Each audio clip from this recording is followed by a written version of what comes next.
Artificial intelligence বা কৃত্রিম বুদ্ধিমত্তা আজকাল অনেক কিছু করতে পারে।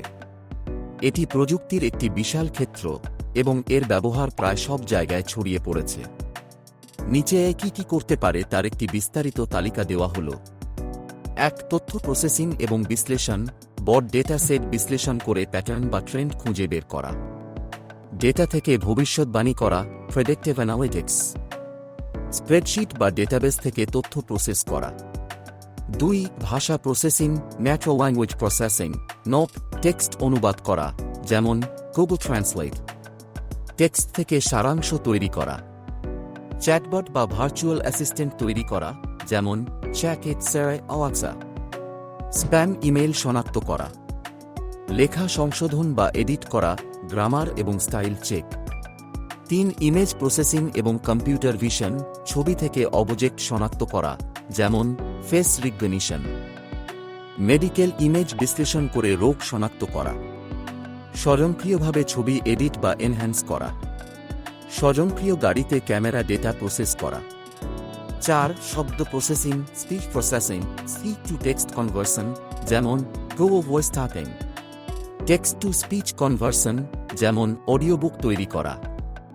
ভয়েস অ্যাসিস্ট্যান্ট তৈরি করা, যেমন অ্যালেক্সা, গুগল অ্যাসিস্ট্যান্ট। 5.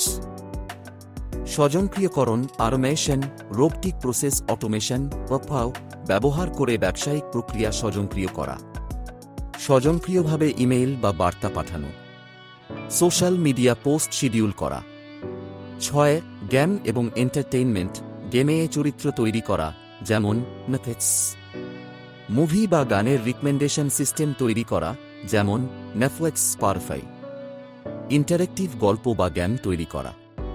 7. স্বাস্থ্য এবং চিকিৎসা, রোগ শনাক্তকরণ এবং চিকিৎসা পরিকল্পনায় সাহায্য করা।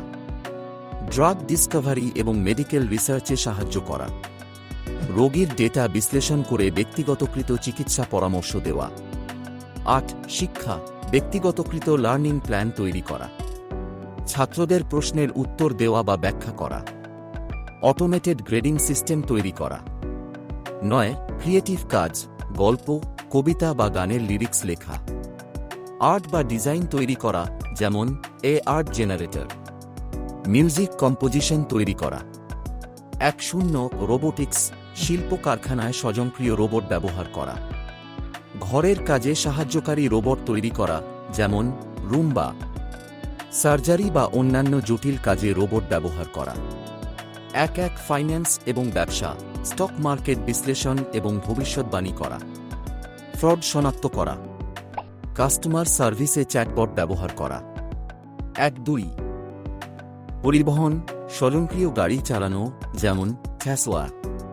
ট্রাফিক ম্যানেজমেন্ট সিস্টেম উন্নত করা। ডেলিভারি ড্রোন বা রোবট ব্যবহার করা।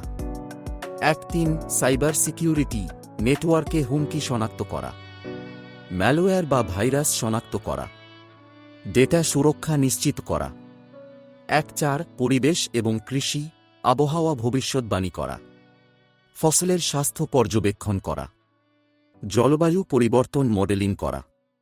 এর সীমাবদ্ধতা, এর সিদ্ধান্তগুলি সম্পূর্ণরূপে ডেটার উপর নির্ভরশীল। যদি ডেটা বায়াসড হয়, তাহলে এও বায়াসড হতে পারে। এর নিজস্ব চিন্তা বা আবেগ নেই।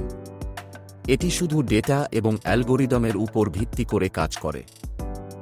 এখনও মানুষের মতো সৃজনশীলতা বা সাধারণ জ্ঞান প্রয়োগ করতে পারে না। প্রতিনিয়ত উন্নতি করছে এবং ভবিষ্যতে এর সম্ভাবনা আরও বাড়বে। যদি এ সম্পর্কে আরও জানতে চান বা কোনো নির্দিষ্ট বিষয়ে সাহায্য প্রয়োজন হয়, তাহলে জানান।